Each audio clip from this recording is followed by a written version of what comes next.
किस प्रकार का वो तो आप लोगों को मालूम ही है।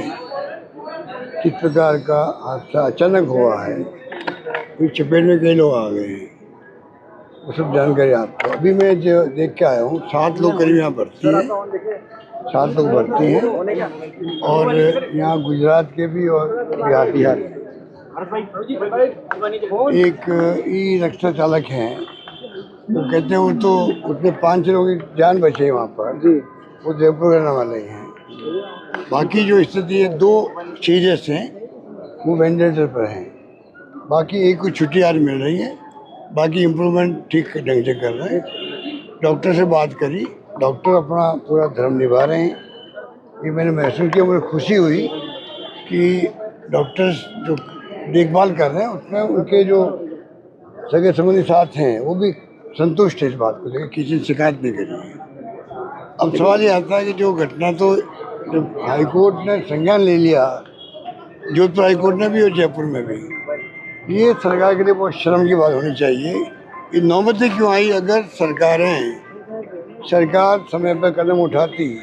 हम भी मांग कर रहे थे कि आप कोई कमेटी बनाओ स्पेशल, और एक डिपार्टमेंट का काम नहीं होता, इसमें पीडब्ल्यूडी डिपार्टमेंट भी आता है, पुलिस डिपार्टमेंट भी आता है और ट्रांसपोर्ट आता है। कहाँ कमियाँ हैं, कहाँ खामियाँ हैं, कहाँ स्पीड ब्रेकर लगे हुए नहीं लगे हुए हैं, गाड़ी की स्पीड कितनी होती है, आजकल तो सब मशीन लगी होती है। तो जहाँ कमियाँ अगर पूरी नहीं करेंगे तो एक्सीडेंट होते जाएंगे। और किस प्रकार के लोग मारे जा रहे हैं लगातार, वो दुखद है पूरे प्रदेश के लिए। सर अब बात रही कि मुआवजे की बात कर रहे हैं आप लोग, मुआवजा अभी तक घोषित नहीं हुआ, ये हमेशा डिले करते हैं। सरकार को, मुख्यमंत्री को इस बात का एहसास होना चाहिए कि जिनके घर में हादसा हुआ है, जितना जल्दी हम एक्शन करते हैं, इलाज की टॉप प्रायोरिटी है, इलाज चल रहा है। दूसरा मुआवजा होता है जिससे सांत्वना मिलती है आदमी को। कोई मुआवजा मिलने से कोई जान वापस नहीं आती है, जो चला गया आदमी चला गया है। पर इमीडिएटली ये काम जो है ये टाइम पे होना बहुत जरूरी है। 2 लाख रुपए प्राइम मिनिस्टर फंड से मिलते हैं, वो तो हो गया है। की स्कीम जो पिछली गवर्नमेंट बनी हुई है वो सबके मालूम है। अगर एक परिवार में 2 मर गए, 3 मर गए तो ही 10 लाख मिलेगी। ये बात तो हो गई है कि इसको इमीडिएटली मुख्यमंत्री महोदय को चाहिए कि उसको घोषणा करे। और विशेष बात मैं कहना चाहूँगा वो है कि जब बाकी जगह जहाँ मृत्यु होती है, अभी फलोदी में हो गई जोधपुर के अंदर, या पहले जैसलमेर में आग लग गई बस के अंदर, जब दबाव पड़ता है सरकारों पर, मोर्चे में जाकर लोग बैठ जाते हैं, तब सरकार पैकेज देती है। ये केस अजीब सा केस है, ना कहीं जा रहे थे ना आ रहे थे, अपना काम कर रहे थे, अचानक ही घटना, गाड़ी आती है, रौंद देती है सब लोगों को। इनके लिए मैं विशेष कहना चाहूँगा मुख्यमंत्री जी को कि वह दबाव में आके आप घोषणा करते हैं तो कृपा करके जो ये बिखरे हुए लोग हैं, बल्कि जो बिहार का भी इसके अंदर है, गुजरात के लोग भी हैं, हमारी गुडविल ऐसी है राजस्थान की, हमें तमाम लोगों को, राजस्थान सहित लोगों को, जो पैकेज हमें दूसरी जगह दिया, हमें जैसलमेर में दिया है, फलोदी में दिया है, उसी प्रकार के पैकेज यहाँ भी मिले। ये लोग तो इकट्ठा होंगे नहीं, ना धरना देंगे आप बैठ करके, तो इसके माने ये नहीं कि उन गरीबों को मतलब कोई न्याय नहीं मिले। तो सरकार की जिम्मेदारी भी है, नैतिक जिम्मेदारी भी है। जो घटना हो गई, बहुत बुरी घटना हुई है, सबको दुख है पूरे प्रदेशवासियों को। और इसलिए मैंने कहा हाईकोर्ट को संज्ञान लेने की स्थिति क्यों बनी। अगर सरकार विश्वास दिलाती समाज को, प्रदेशवासियों को, कि कोई कमी नहीं रख रहे हैं, तो शायद ये नौबत नहीं आती कि हाईकोर्ट तक ही संज्ञान लेता।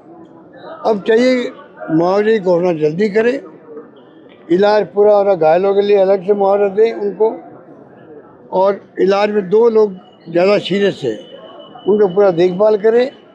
कमी बेची होगी, डॉक्टर बुलाना करना हो कहीं से भी तो बुलाएं, बाहर से बुलाएं, पर जान बचनी चाहिए आदमी की, ये मेरा मानना है। दोस्त की बात नहीं होती। एक्सीडेंट हुआ है, शराब पी करके आदमी रौंद दिया सबको, तो इसलिए सरकारी जिम्मेदारी बनती है कि वो क्या राहत दे सकते हैं, हम लोग बचाएं उनको, घायलों को, इलाज अच्छे से अच्छा हो और मुआवजा मिले, ये तो कर सकते हैं। बाकी तो एक्शन होनी चाहिए ऐसी घटनाओं के ऊपर, और ऐसी घटना नहीं हो, ये व्यवस्था भी होनी चाहिए कि घटना क्यों हो। इसके नियम कायदे बने हुए भारत सरकार के अंदर भी, तब हम लागू होने चाहिए। हमारे वक्त में भी अच्छे तो पहले भी हुआ होंगे, पर हमने पूरा मॉनिटरिंग करी उन लोगों को, प्रयास किया कि लोगों को तकलीफ नहीं हो, इलाज ढंग से हो, और नौबत ने एक्सीडेंट की। आज लगभग 10,000 लोग मरते प्रति वर्ष राजस्थान के अंदर, 2 लाख के लगभग मरते हैं, 1.5-2 लाख मरते पूरे कंट्री के अंदर एक्सीडेंट से। तो समय आ गया कि सरकारों को, चाहे केंद्र हो चाहे राज्य हो, वो कदम उठाने चाहिए जिससे कि ये जो आज तो ज़माना हाईटेक का ज़माना है, सक्षम हम लोग इस स्थिति में आ गए, कम से कम वो सारे कदम उठा सकते हैं, उठाने चाहिए जिससे कि एक्सीडेंट कम से कम हो। राहुल जी ने आज प्रेस कॉन्फ्रेंस की है एसआईआर का मुद्दे पर हरियाणा पर। अब देखिए, वो तो इलेक्शन कमीशन की पोल खुल गई आज फिर। अब इलेक्शन कमीशन क्या कहेगा? जो इलेक्शन कमीशन जिस प्रकार का व्यवहार कर रहा था अपना आप को बचाने के लिए, आज उन्होंने पूरा एक्सपोर्ट करके रख दिया। हरियाणा के अंदर क्या हुआ, क्या जवाब उनके पास में? एफिडेविट मांग रहे थे राहुल गांधी जी से। तो इससे बड़ा दुर्भाग्य क्या होगा? इलेक्शन चुनाव आयोग जो है वो डेमोक्रेसी के अंदर बहुत महत्वपूर्ण पद भी होता है, विभाग भी होता है, चुनाव आयोग भी आयोग है। अब इसमें अगर इस प्रकार के जवाब सवाल होंगे तो डेमोक्रेसी कमज़ोर होगी, देश की दिशा में जाएगा पता ही नहीं पड़ेगा। इसलिए आज जो उन्होंने एक्सपोज किया है, इलेक्शन कमीशन को लेना चाहिए, गंभीरता से लेना चाहिए उसको। ये पूरी मिलीभगत लग रही है उनकी और सरकार की। ये देश का दुर्भाग्य है कि ऐसे चुनाव आयोग में आके लोग बैठ जाते हैं कि आज विपक्ष का नेता आरोप लगाता है, जिस गंभीरता से लेना चाहिए उनको वो नहीं ले पा रहे।